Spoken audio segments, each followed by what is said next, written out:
genesis and all that without him giving the, if you like, the supporting aspect of it. Now, I will have to go back a little bit. When I came into government, we were... All right, we are live back in Abuja for the African Finance Corporation infrastructure discussion. That is former Nigerian President Obasanjo. To his left is the new governor of Anambra State, Charles Chukwuma Soludo, former central bank governor. Let's follow the conversation. Servicing our debt annually by $3.5 billion without the quantum of debt going down. That was just to service the debt.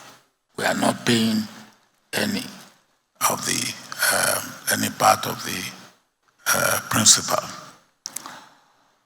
And the first thing we tried to do was to build up our reserve. Before we came in, when we budgeted annually and we said that we will be selling oil for $30 per barrel and we sold for 35. The 30, the 5 on top, the 35, everything we eat up. At that time, we ate it up. But then we came up with this idea of what we call excess crude, which means that if we budgeted for 30 and we sold at 35, nothing will touch that 5. That 5 is set aside. It's not even put into reserve so that we won't spend it. It's put aside. Now, we did that. Our reserve was going up. What we call excess crude was going up at the same time. Then we faced another thing, the debt. As I said, we were paying $3.5 billion to service the debt. And that was not good enough. So what can we do? I went around the world and we eventually got to debt relief. And we paid about 12 billion, I think, or out of, anyway, we were owing about 36 billion and we paid 12, 18. And then that was what they call Paris Club. Then we went to London Club. Again, we got something. So our debt, the quantum of our debt came down to under 4 billion. All right, so we've done very well for debt, and we were able to pay off. The reserve was growing, and the reserve got to about 62 billion until we took the money to pay the debt and all that. Then Chukwuma had an idea. Then Chukwuma was initially my economic advisor. I would say a bit of problem that I have to face, and you have to be patient with me because when I finish this part, we are here for you. You will have not another. You won't have another one. Now, Chukwuma was a consultant, a very good one at that. He's not a particular fan of World Bank. Then I had, in my second term, I had a minister of finance who, of course, came from the World Bank. And we have one woman in the World Bank who is looking after Africa, called Kruger. I remember her name. And I remember her name very well because Now, when Kruger was coming to Nigeria, well, it's like a president of another country coming to Nigeria. So Kruger will come, and then Kruger will write back, and the letter is what you have seen, what we have to do, what you have to condemn us for, what you have to commend us for. Now, I will pass it to Chukwuma as governor of Central Bank. And if I leave Chukwuma to give me a draft reply, now World Bank will kill us. Then I will give a copy also to Ngozi. If I leave Ngozi to write the draft, then Nigeria will probably kill me.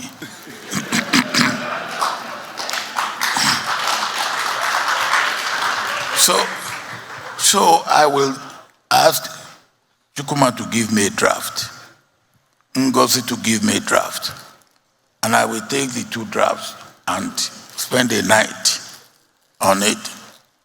Then when I finish with Chukwuma, I will say, Chukwuma, look, if I give you this thing to write, and if I follow what you have written, then World Bank will rub my face on the floor. So please, Chukwuma, learn this lesson. Never say no to World Bank, but never do their bidding.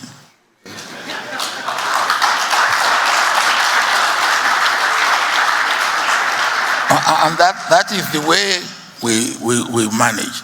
So the next thing, Chukwuma came after we were trying to begin getting comfortable, was this consolidation of banks.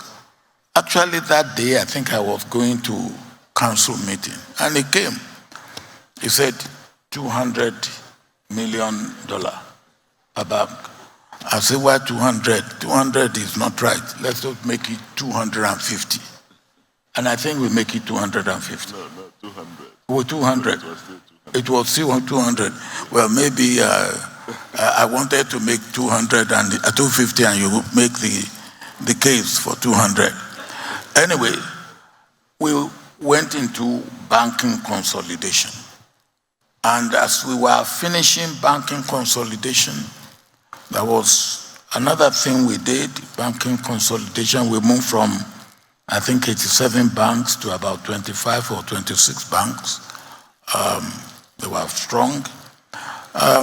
Then the Islamic Bank came, and the president of Islamic Bank came to say to me, look, we should invest. And I said, well, that's all right. We have some money in Africa Development Bank. We should take some money from there, which is what has accrued as interest from our investment. So we took 100 million and put in Islamic Bank. And then they said, look, I cannot have a permanent director. I said, no. Then I want a permanent director. I think they say I should bring in another 50 million. So I put in another 50 million, and we had a permanent director. And I don't know, we had a situation where we now had investment in Islamic Bank. We were doing well in African Development Bank. We are doing well in African Bank.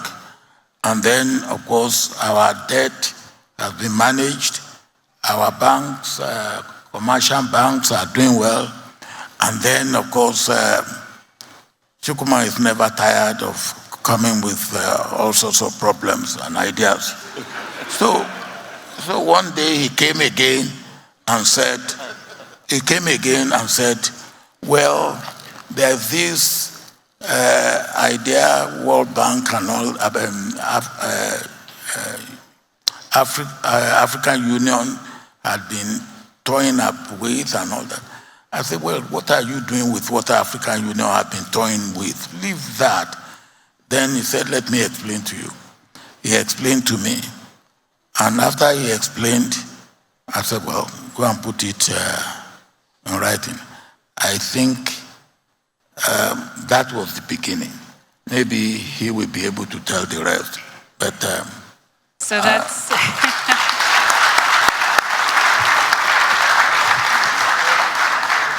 so now we have the inside story, how the AFC was born. It's fantastic to have that insight, because I think one thing it does show us is that it requires some innovative thinking to address current challenges.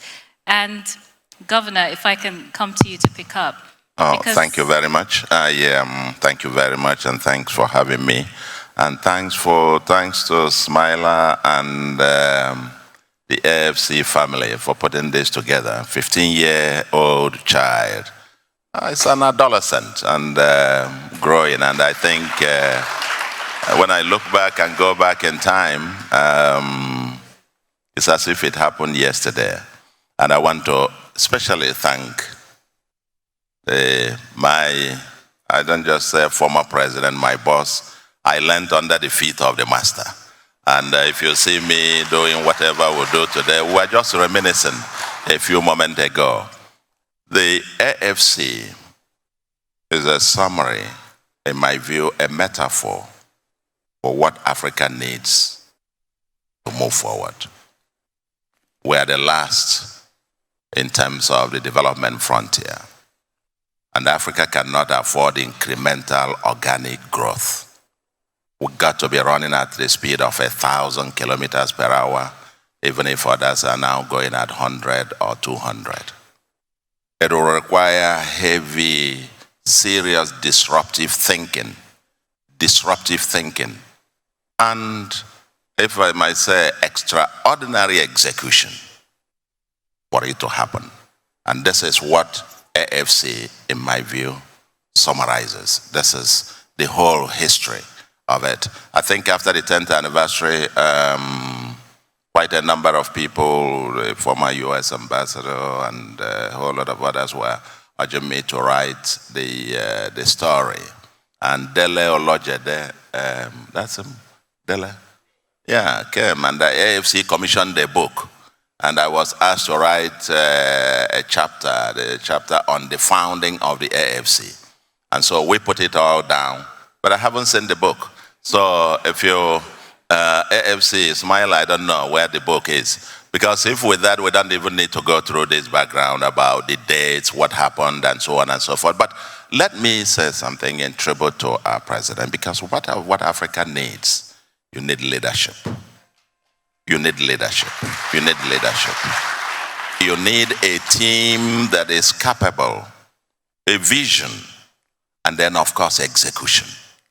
Execution, because, I mean, however fantastic the dream is, without execution is hallucination.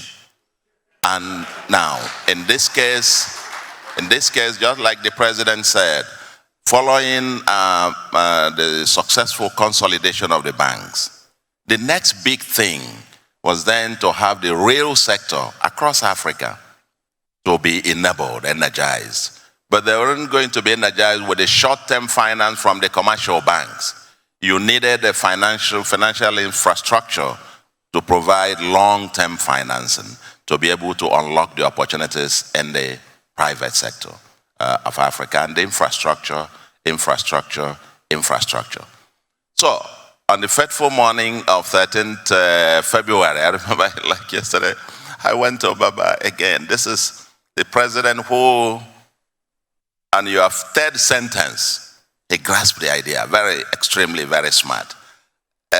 22 minutes, I was explaining to him about this, that the African Union had for 25 years wanted to set up the African Investment Bank with headquarters in Tripoli, Libya, but they couldn't do that. And that we now needed to do a PPP, a public-private partnership, leveraging again on the reserves that we were then building at the central bank. And of course, we amended the CBN Act subsequently to provide for the possibility that we could leverage on our reserves.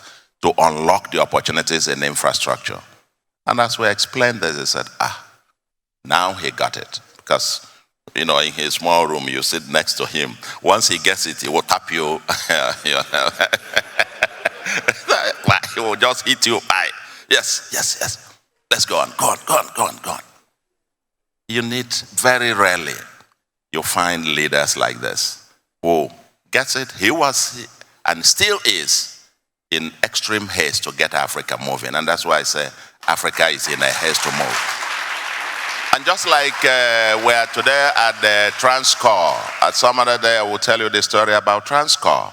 How I went to him as well with an idea about us creating the equivalent of South Korean chaebol, to become a, mega thing for us to get to the world. And he said, something like transnational corporation. I said, yes. Tap me again. Bye. Picked the phone, called his chief of staff, Abdul, that was coming over, and we convened a meeting of who was who. 60 of them were invited, 56 came. And at the executive council chambers, the committee headed by Ndi Okereke came to now craft the details for setting up the Transcorp was born. It took minutes for this to come. And when the idea of AFC was also discussed, and he quickly grabbed it, said, on the next day, 14th, I came with a memo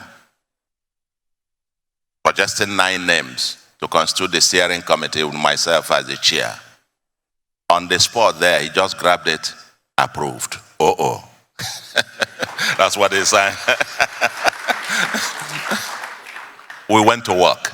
We wanted to work with the 9, then realized, no member of the commercial bank was there. And then decided to co-opt 5 of them, including the Tony Elumelu, the Tayo Aderinoko, and several others of Access, and then Our Lady, Ibru, and Co. 5 of them. Co-opted 5 of them into the committee. And we went to work. Hired KPMG as our financial advisor. And we went to work, produced the blueprint. And at some point, kept briefing him. And at some point, of course, he approved there to authorize me and the central bank to take every step necessary to get it done. And we kept briefing him, and he was like, run. At some point, he had to give me a presidential jet. We traveled to London, New York, raising funds. I took a presidential jet, and we're doing, roadshow, 1 country per day. And we traveled to about 22 African countries in 27 days to raise the money to set up the AFC.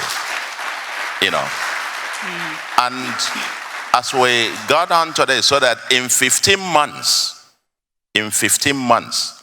that which the African Union couldn't do in 25 years, just the month that he left office, from February to May of the following year, signed the headquarters agreement. We constituted the board of AFC with myself as the founding chairman, and so on and so forth, of course. And in between this, and this is another lesson for us, in not just having disruptive thinking with execution capacity, but never feel shy, or fear that you might make mistakes. You are going to make mistakes if you want to do big things. We made some mistakes here and there, especially in hiring the first CEO. But then, if you make a mistake, be clinical. And I was very clinical. Got him out, and we hired Andrew. And he came, and AFC began to move. We're very clinical about it because we couldn't stop. You fall, you get up, you keep running. When the next his successor came in, some other conspiracy theories came. This is Obasanjo's thing. Transcorp. And this Soludo. It is this Soludo at Transcorp. And Obasanjo Transcorp. Soludo, Obasanjo, AFC. There must be, what is behind it, by the way? There was concerted effort to kill Transcorp, concerted effort to kill AFC. I can tell you it took an arm and a leg. I think all the gray hair I developed was developed in 4 or 6 months fighting for the life to save the baby, because they had the baby on the slaughter to kill. And sometimes he will call me and say, what is going on? I say, Baba, it's politics, so. But we will survive. And finally, AFC survived. And today, it's 15 years old. And so when I look back and I say, it's part of the African condition. And so the lesson, the moral here is that there will be difficulties. In Africa here, to get something phenomenal done, you need the kind of leadership that only our President Obasanjo could provide. Because he's true like a rock of Gibraltar. You come to him with ideas that he thinks, 3 minutes, he grasps it. 3 minutes, he just gets it. And the next time he's actually explaining it to you, you'll be wondering whether it's the same thing that you said to him. And so on. So, Baba, on this 15th anniversary, I will celebrate the AFC, celebrate Andrew. Of course, Asamoah, who was at that initial team, he was the deputy, and was part of that early stage. But he held forth before Andrew came on board. And then Samaila, I think, as I see the trajectory, now with over 10 billion disbursements so far, and in about 35 or so countries in Africa, touching tens and hundreds of millions of lives, I can only say the next century is Africa's century. But for that to happen,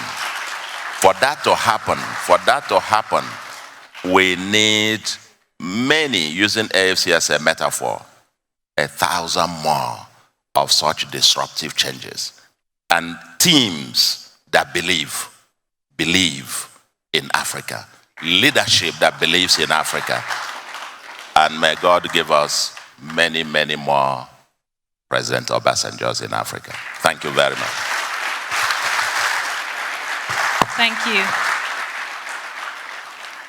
Thank you, Governor. You've thrown up many interesting questions there, because as you talk about execution being key, there are challenges within the African context. I was just attending a conversation about the pipeline in Uganda, and they were talking about how it can be difficult to manage what the politicians need to take home to their people as a message, and what the investors want to do and take back to their shareholder. Mr. Ali, if we can come to you. You've been commended as the first CEO of the AFC, but you've been investing on the continent for more than 20 years. What have you seen in terms of the major tensions that need to be managed, much in the way that has been described, but also what are the future trends? Because it's important for the past to inform us, but this conversation is very much also about looking to the future. Thank you very much. It's a pleasure to be here. It's a pleasure to be on the same stage as the real founding fathers of AFC, and it's also great to see the trajectory that the corporation has taken in the years since I left. To try and answer your question, I think that any investment, whether it's in Africa, whether it's anywhere else, any project is about balancing different risks, different rewards, different interests. And honestly, there's really nothing rocket science about that. But on the other hand, there's no one-size-fits-all answer. But what I would say is that it's very important to have the right people who are working on these things. And our founding fathers have talked about it from the top, but I'll talk about it from the bottom, which is the team that we had in AFC. And quite honestly, nothing that we achieved in AFC was achieved without, the impact of the team that we had. And, one of the great things about the organization was that we could attract, through both the vision and the resources we had, literally the best people in the world to do this work. And, I'm pleased to say that those literally the best people in the world, a good 80–90% of them are African. So we have the talent to do this, but it's a question of finding the talent, incentivizing that talent. And the good thing about AFC was, yes, we paid well, but the real incentive was the mission of AFC, building Africa. And, and then unleashing that talent. And that is, I think, one of the things we were able to do. Looking forward, I think that, one of the things that, and I think His Excellency Governor, too many excellencies on this stage, but His Excellency the Governor said that in a way AFC is a metaphor for how to move Africa forward, and I fully agree with that. One of the things is really around building institutions. A lot of the, I was at the World Bank Group and other things, and a lot of what we did, and is all good, was around building projects. So we'd build a power station here, a dam there, whatever. But, that project is done, and then you have to start almost from square one. But if you build an institution that can then replicate other projects, that is really how you start to develop capacity on the continent. And thank you. And that's what AFC has been doing. So the AFC investment in Arise, which I think has been spoken about here, for example, I think is a good example about that. And building these African institutions that can draw in talent, draw in investment, and find solutions is very important. The other thing, just to say, I think that is also important, and again is a little bit embodied in AFC, is that African money needs to be mobilized to solve African problems.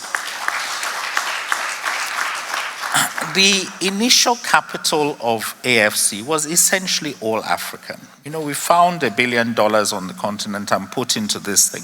It was only once AFC got off the ground, then it started to raise funding from other people. But because we had that catalytic capital, we were able to raise that funding, and I see AFC has even done, way beyond what we managed to do then, largely on our own terms.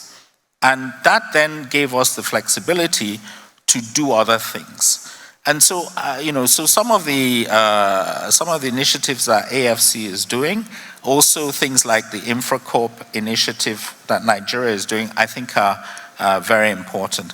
Final point is, again, you can see this in AFC, is also the intellectual leadership. If, you don't set the frame or the framework of what you're doing intellectually, somebody else is going to come and do it for you.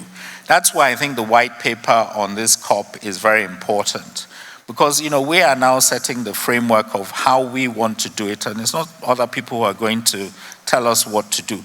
There'll be a negotiation and we won't get everything that we want, but at least let us have some targets and let us know what we're doing. That thought leadership, I think, is very important in essentially every sphere in which we're doing, because if you're not, to quote Warren Buffett, if you're playing poker and you don't know who the sucker is, then you are probably the sucker. So, we shouldn't be the sucker, we should be setting the tone of what we're doing. Thank you. Thank you. Thank you very much, Mr. Ali. Mr. Asamoah, we'll come to you because Mr. Ali has talked about the importance of using African money to solve African problems. The reality is still there's a lot of reserves belonging to Africa outside of Africa. A lot of money sitting in US treasuries, for instance, that could be mobilized on the continent. When it comes to mobilizing that capital, what are the important things that we need to do to de-risk investments, to make this this $1 trillion of investment that's available in asset management, make some of that come to the continent? Thank you very much. And let me also add my thanks for the invitation to be here. I am the CEO of the Ghana Infrastructure Investment Fund, the sovereign wealth fund in Ghana. And the parallels between setting up the Ghana Infrastructure Investment Fund and the AFC are striking. I was the first, as mentioned, number 2 at AFC at the beginning. And let me just add something very quickly. From a staff member's perspective, I was working in South Africa at the time, and I got a call that they're trying to establish a new institution to do infrastructure across the continent, headquartered in Lagos, with $1 billion worth of capital. It was like a dream come true for a youngish, ambitious African investment professional. And then when we got here, and we find, as Andrew said, the capital was all African. The board was all African. The chairman was African. The strategic stakeholder was the Central Bank of Nigeria. It gave us the flexibility and the confidence to be able to look at problems from an African perspective. I grew up and I worked in IFC and other institutions. Again, it was nice to be able to have an institution that was owned by us, looking at our perspective of solving those solutions. And a couple of things that really stood out and which lead into the question that you asked. The first thing is, if we can maintain excellence, technical excellence in the way that we do our investments, it will send such a powerful message to the rest of the world and other people. The second thing is that we mustn't lose the vision, which is ultimately to improve the lives of our people in Africa. We must be making a difference. And if you can combine those two things with the strong support of African capital, I really believe there's nothing that we can't achieve. So when I was asked to join the Ghana Infrastructure Investment Fund and head that up, I drew on all of my lessons that I learned and I trained in AFC. And it's allowed us to shape a path in the Ghana Infrastructure Investment Fund. We're many, many years away from achieving what AFC has done. But the steps that we're trying to follow, we're trying to emulate. And I really believe that AFC has set a path across the continent that is admired and respected throughout the continent and even wider in the rest of the world. And that's the way that you get international funding. They will come and partner in AFC. If AFC is doing a transaction with the credibility that AFC has, it makes it much easier for that credit person in Washington, D.C. or New York to say, let me bring my funds. We know the track record of AFC. If they're alongside us, we'll work with them. That is a fantastic point. You have to, well, as Andrew was saying, not only do you have to know if you are the sucker at poker, you have to know how to play poker, and understanding geopolitics and the way the world works and working with that rather than against it is a very good thing to do. If I can come back to you, Your Excellency, one of the things you said at the 10th anniversary of AFC was, this is great because so many projects end up dead on arrival, and this one didn't. Why do you think we still have so many projects in Africa that end up dead on arrival? What can we do about that? Because most times the problem isn't the plan or the vision, it's the execution.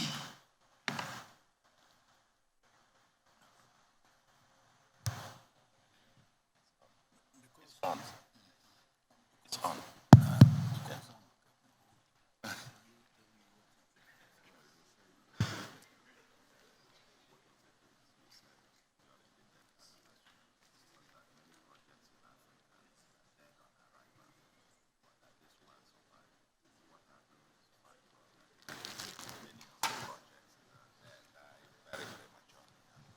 Thank you. Well, let me tell you what was happening here.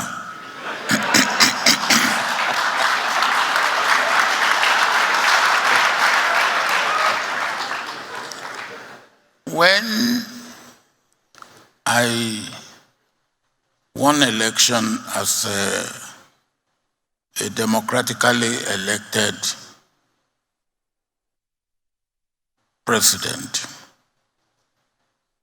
I still used to have an ADC, a military man, standing behind me.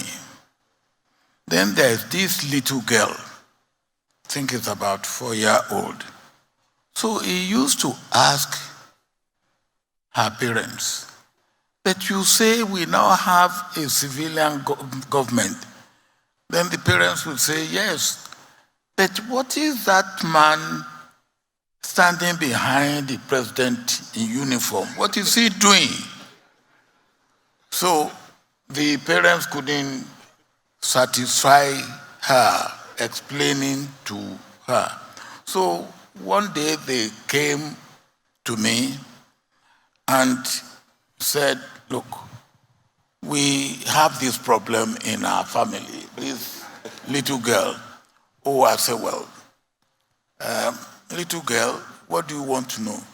He said, what is that soldier always standing behind you? What is he telling you? I say, he's telling me what to say.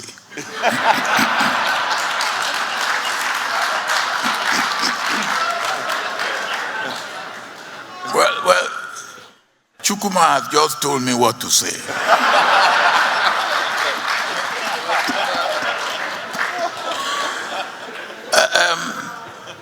Now, I think the question you ask is very, very relevant.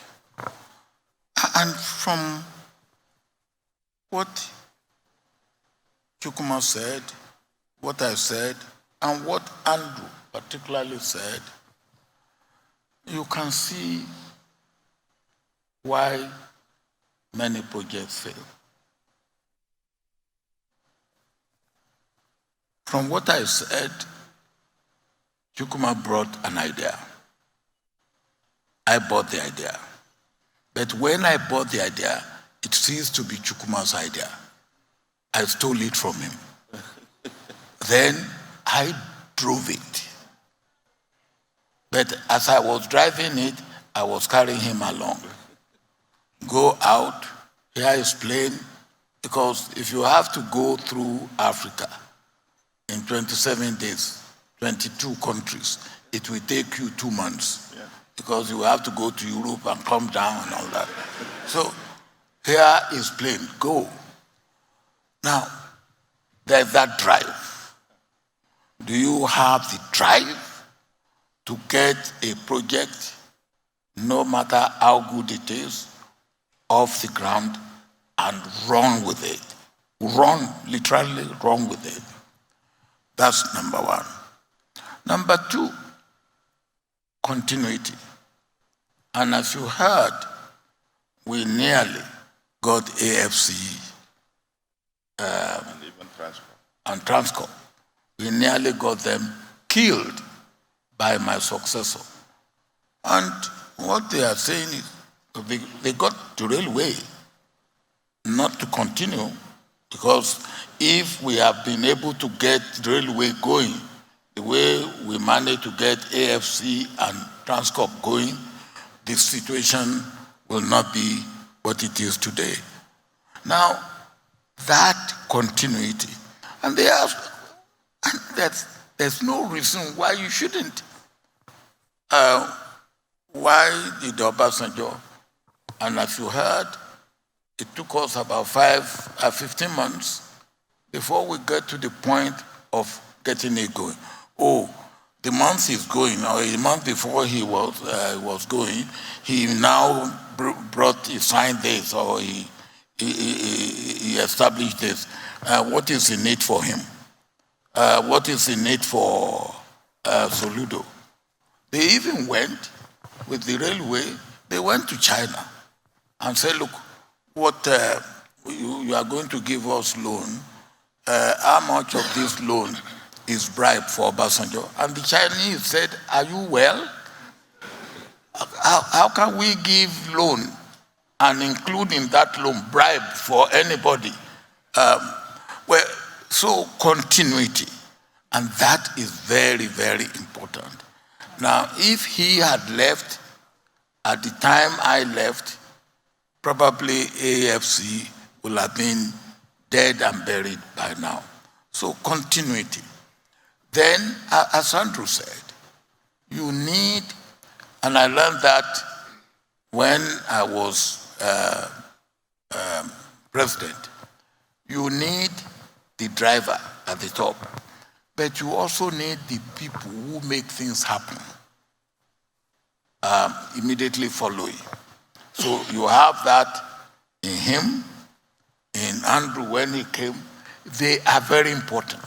And he said, it's a team. A team. Yes, I can bulldoze, but if I bulldoze and he doesn't follow, whatever I have bulldozed, the land I have bulldozed, we overgrown with weed sooner or later, sooner than later, and then you have somebody. So it is this issue, and I want to emphasize the point made by Andrew. We have to get that initial money. It has to be there. It has to be there. And we did it with AFC, as he said. We raised money in Africa. That's Now, an extraordinarily when important I point. called a summit for HIV/AIDS, and Kofi Annan came here and suggested a global fund, I put in $10 million. $10 million. Bush Jr. launched it with $200 million. And he invited me to Rose Garden. And when I was going back or coming back to Nigeria, I went through Europe, and the Europeans said, hey, how much did he put in? I said $200 million. They say I should go back and tell him that he forgot 1 0 behind. But that money, with that money, 10 million that I put, 200 million that Bush Jr. put, raised over $45 billion. I think that's such a crucial point to make, Your Excellency. We have to believe in the dream before we ask other people on board to join us in it. Excellencies.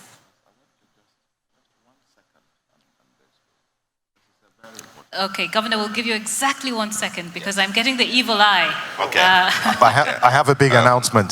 Your Excellency, ladies and gentlemen, I think the point that His Excellency addresses is a very, very pertinent one.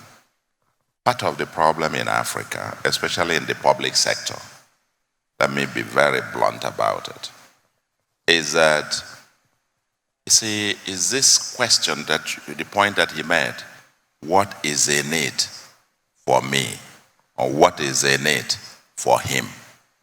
Many valuable projects have been killed just on account of that. And I want to tell you, AFC was going to die for that purpose. Two things.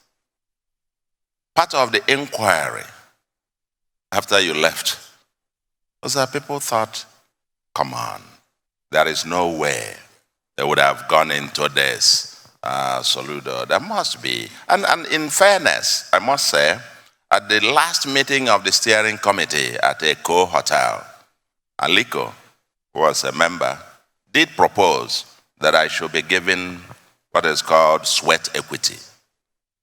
That I should be given sweat equity, having worked like this, and it's a public-private sector thing and so on. And I said to the steering committee, no, thank you. This is not driven by what I will get. It is driven by a public purpose. And in setting up this, Andrew is here, I'm glad he's on this panel.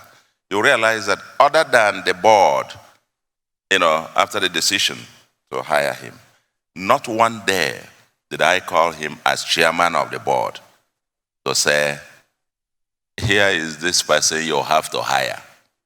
I recommend that you hire this. Probably if I did as chairman with the board and you've just signed his appointment letter, I might, okay, let's try to accommodate. But not one day Because what was driving us was this public purpose that Africa must be. And what I want to say is that, and this is the same thing with our president. In all that we did, all the projects, all the special programs we came up with, and he said, run, run, run. Not one day did Mr. President set me to begin to ask, is there, what can we, or whatever, or begin to tell you who to put and who not to. This is the bane of many public sector projects in Africa. Once people get in there and they begin to think, what is it going to be for us? If it's not public purpose, if it's about what is in it for us, then forget it. It will never go. And my response, I must say now, in full disclosure, and that ECO meeting, I said, if AFC builds the Fourth Mainland Bridge or God's death and so on, I will be satisfied. I said, maybe when I leave office, someday, they might also be helping to finance my own, if I have something to satisfy them. And I think something like that may be happening.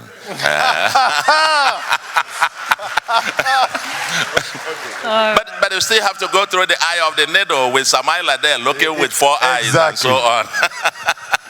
Thank you very much. I think it's really a great pleasure. Thank you very much. Thank you. Nancy, I'm standing here for a purpose because I have a powerful illustration of what you've just heard.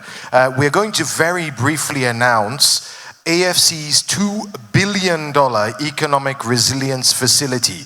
That's the sign of AFC's intentions in Africa. This is the launch of a $2 billion facility targeted African FIs to support Africa's economic resilience and recovery. To make that announcement, I call on the head of Treasury and Financial Institutions for AFC, Banji Fehintola.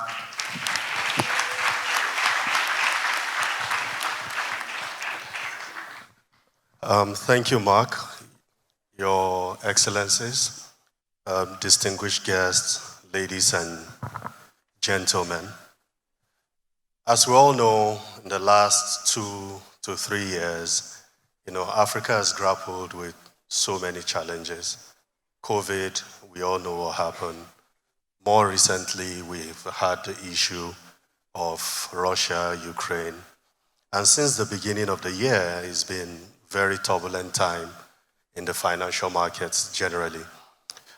Today, so many people have spoken about, the pricing, all the problems we face in the capital markets, and all these things have significant implications for our economies. When capital is leaving the continent, multilateral development banks like AFC need to step up and play a very significant counter-cyclical role.